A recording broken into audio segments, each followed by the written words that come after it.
Haleluya. Ia rin whaatarofa. E ua umona whaatarofa tu foi tu whine. Ia o te whawhiroa i atu le suafa Iesu. Ia nei motu ni pāua i loa. Loi moa, ia mose. Tana whaota. Wa o le lona vanu, whanau. Ai lona tōru i tama. Tō whama atu tama. E tō iwa teini. Ia peipo iona whai atu tua whini. Ia o leo kua i tama leo le whanau o wala au iei le atua. Se mai Samuel, ai David. Ua tina ina o na oe le uso. Sa umatua fia ia te oe. Ua ma eu lawa lua lofa ia te au. Siri atu i lea lofa le whine. Au e, ua mani liu toa. Ua mai mau, au penga le tau. O sa ave finga ia Tavita. Ko le loto leo Tavita. Ina ua maua le tala. Ua mani liu saulo mana na whana. Ao se tasi fo i pele ia te ia.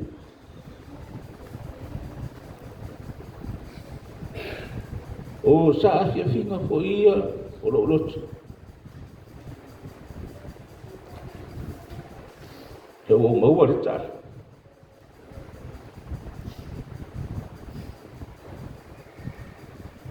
Ua mani usi uso. Tau whaila mai o sa.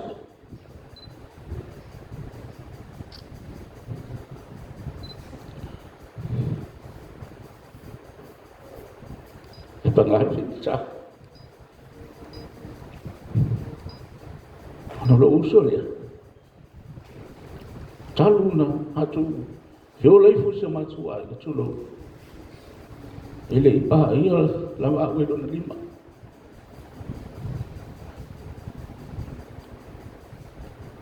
Fai lama fai ngaha bintu ili siya wae. Aoha. Ele iyo o lawa ilu ki. Nei foi ona tau foi mon mau o tofa fin. Ia le loto le tangata. Mato tup wa ese mato ai. I taimi na lofo i male au. Taimi ia sama hu taimi mato tama. O ina foi. Na ia o ina mai ai.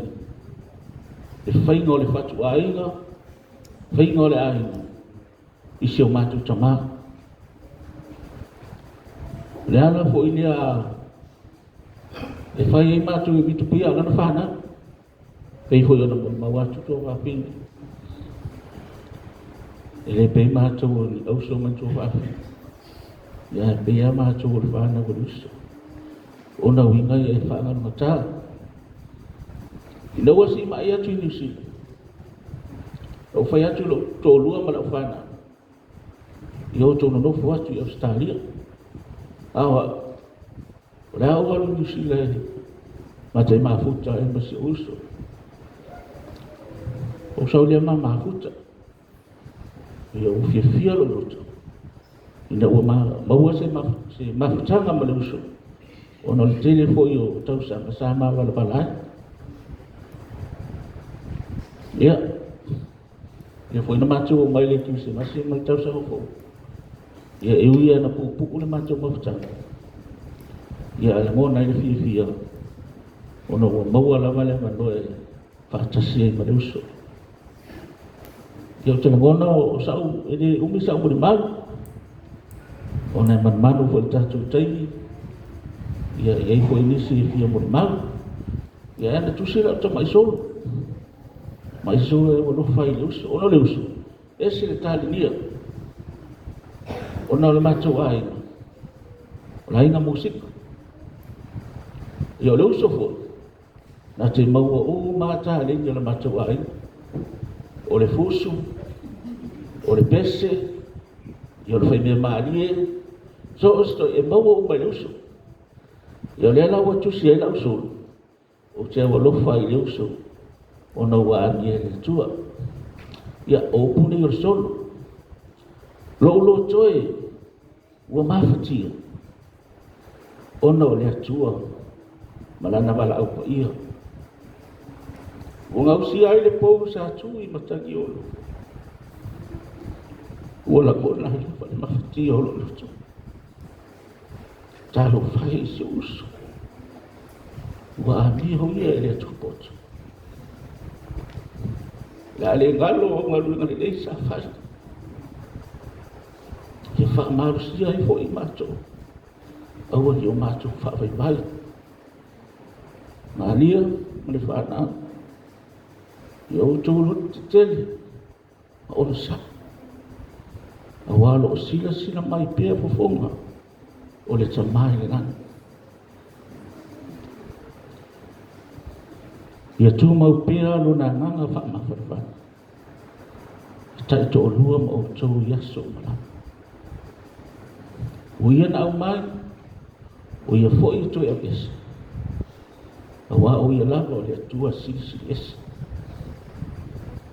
Alu ia oe le uso, mare manui. Ia maua so no kwa mama. I le langi no maa. I le o le wha. So i fua mai manui.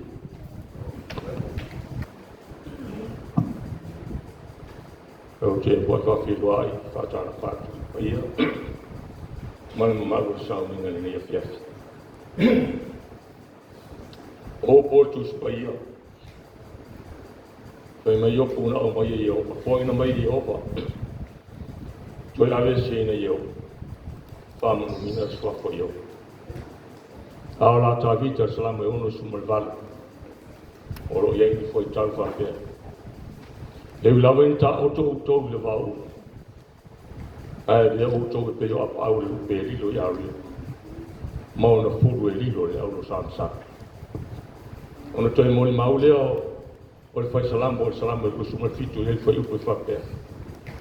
E wi lawa in tu oto le oto mama lo tina. Ai ta lia au ya. Ele to to fam talaina.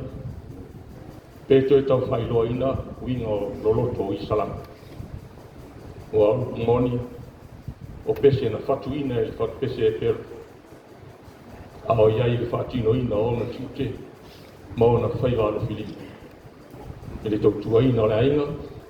O le nu sili se au man nga do nga le tu. Ao sa moni mauti ti lo ma va ma fa fenga i msio. Dumna tu na wa to foi le ayo fina ngalo po mapu atu le fina ngalo nisio o moi mau nisio so ma tu fa fine e winga de so o lo matu fa nau e to fa te ne matua e matua le te ne o America te ne o lo ngalu le o kima no na to lua o lo na lua o le ngol te ne na va o sea o lo na lua le te ne ngoa ya fa pio Pauleo o le tangata o le matu ai ngā sa lotu le kālesia kātoliko i sasina. Ma whae ngoi nā i a Maria. O lo o ta oto nei po langa mau i sali lua i whareali i le ainga o rana whanau. O lona tolu o le tamaitai o potoa. O lo langa mau fo i a opo i le ainga o siana whanau. O le lona wha o teine o le tamaitai o ripini, nofo i Australia man whanau lea na mori mau mo mua i le tātu sauringa. A o le ulu i tama o le whanau, o au le nei e tūlai atu. O le lona luma o tama o le whanau, o le uso le ia viko wala au ia i le tua. Ia ona whasolo i fole i isi o uso ma tua whawhine o le mātu whanau. O le uso le ia a feiva se lau fitu suma fitu. Ngai kuai lana o mai le tūlanga lua al matu mu. I le fontu. al chaimina la o kia o ngai the Wesleyan College sa Pekea ona fai mai le o le uso nei lo matu tama o ia o le te fiaonga o le ali su ese ngā tuenga e tau tu ai no matu tama mo matu tina o fai e me fai o matu ai ona alu le o le uso nei mo le ngā tuenga i le Forestry Division ia sau ia po ngā tuenga to ngā lau atina a feiwa salau fitu sumarivali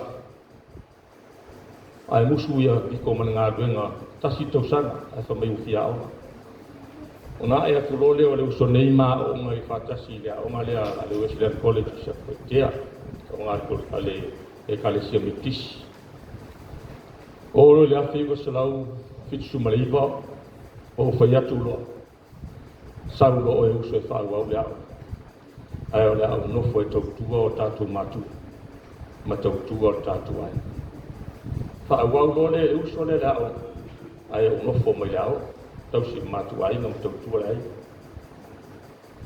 o se tangata e whinau o se tangata e te le loto o se tangata fo i e alofa o le tau whainga nā le uso e tasi ki tau sanga e ria o ngā to ea e atu ria o e tai o le form 5 na whai wina whai iam he oe o le o ngā are polisi le wesia he oe le uso ne a le whai wina o ana o ngā e le nātu sanga na mau ai lona tuspas e uru whale le Primary Teachers College ma o ngā roa i le o ngā whawhaiao I ula na onga, whaia onga, maua le maafutanga ma te whatua ia Maria. Ia ona mafutai lea ma te whatua ia Maria. O le maafutanga ma rusu. E ono whai atu o stangata e whina. A stangata whai ele fiatu I lalu sisi. E ono whai loa tu hau te matu e tama. E mate so tau sanga. Le ono suma tolu tau sanga flo tau sanga whanau, e ono suma whātau sanga whanau. E pei au te titi ai, ia viko mana me whaka. Si le fia fwoi e whatua ia Maria, mo uso fwoi muto whaka. O le ani mea mātu ai ngai whai, e mana waki koe māroan tonu. A ostangata e whinau se melele. E ono whai atu le uso e alofa. Maa mafutanga, e se a winga o uso. E uro whai atu pe ia o ia matua ia tia. E o te alofa I uso. Alu leo alo mātou mafutanga. O nā o ina lea o I maua tu ia uso la iti tua whawhino o na wā onga mai pia. O ina leo maua e lo mata mai. E o na mo I mause tasi uso I meta musika. Manatu a whai o inisio na mātou nuu. O I maua lava ma le uso nei. Na mua I fe e iei li po usu I tono o malu o le kalesia me tisi sa sina. O I maua le tāle asi nata leni sa iai sai uso nei. Sa mai li po I te tono o le mātou e kalesia. O le lona lua o le tāleni, o le ukulele. O le lona tolu, kitara. O loi leisi vai tau le atu malanga lo mātou ta mai nisi. Siri lo leo lo mātou ta mai ni mea te lo mana na oi. O whai atu loi lo ta mau, te mana o sa piano. Ai whamai tala arusa. O te mana o sa usfururua wawa. Uri kumoni na tau nu. O I maisi o mātou ta mai. Au mai le kitara suruma lua wawa ale usu. Ai au mai o piano. Ai pe ono whai atu pe ia o ia matua ia tia. O te tau le maua pia. Nā alu lea. Whai leo maua ma whai kese I tono le matua e kalesia me tisi sasi. I le tāina o le piano. Te le tāleni I losu. Te le hoi tāleni pe ona mawina o le matua ainga e whapena. E tangata hoi le leira na whai pese Samoa. O lana whai tala whae o ngalia. So se tuai ngā tāleni. E le leile uso nei leo. Lea o lava lana sa ilinga na ia sa ili ai mo le atua e ofo ina o na ola au ona ma tau tua mo le atua ma ronti ngā. Whai e o ia ma whai se aga po soaswani le kare se kātu. O le ti ako, whaafitai usu. Whaafitai wale, o ia le sa idia se manu mo i. E tate nofo i sa wai. E wha ngai ti alo taloto. A wha longo mai o viko laua ti ako. Ono o fia le te o le ta kwa inga pe po yo nata. E parta o te te talo. Whaafitai le lofo le tua. Ono o mwhai e uso le tūlanga ti ako. O whalongolongo mai sa vai. Ua whape nā po i ona maua se o si taulanga. Whainau e uso. Ia e mi mita le ngā. Ao nei me uma, ia le vi e tātou. Whai ma vi inga o le. Viko, whaafitai i whaatai ta inga le le. Whaafitai lo fi nau i mi le le. Ua le ngata i nā oe, malau tō lua, malau whanau, ma le ainga o tō lua. Ao lea ua whaafonga e sao ninga i le nia fia. Whaafitai ua e whae ea i le ngoa o lo tātu i tamaki. E ui lawa na e lau wau te walea, ma o vai tu lou. Viko, whaafitai o le ui lea ua e whai moa. Whaafitai mo me uma, lo wanga le lei o lo walofa.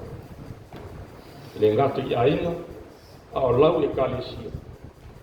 O oe sa e baptiso e kalesia me tisi. A mo e maliu nei, mo fai oe mati akon, o le kalesia katoli. Ma lo finat, ma lo le roteli, ma lo le toha. Saula ia ina e anu, o lo whaatari tali mai lo matai i ate oe. A wā ngā ruena le lei sa e mai Maria, ma lo le roteli, ma lo le unsa.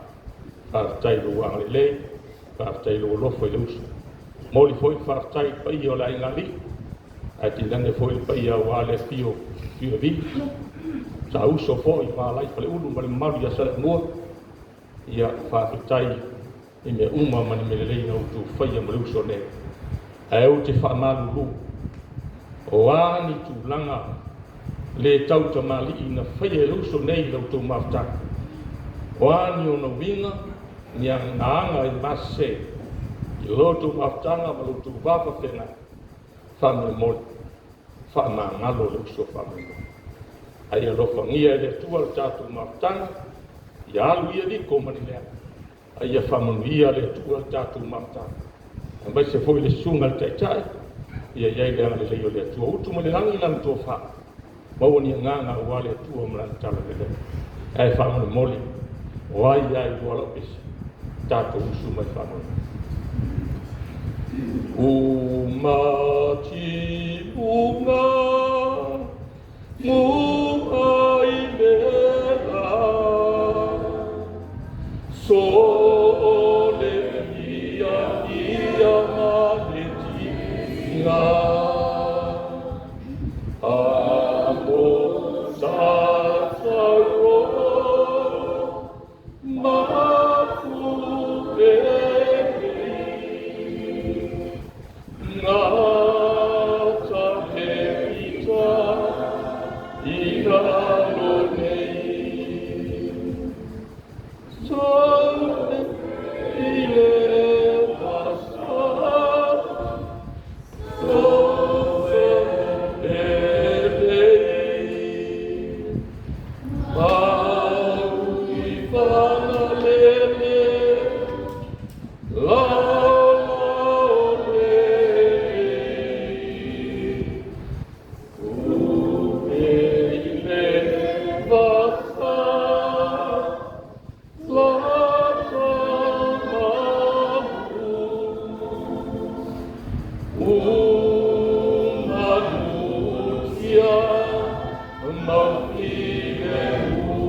Dai, non io la uso.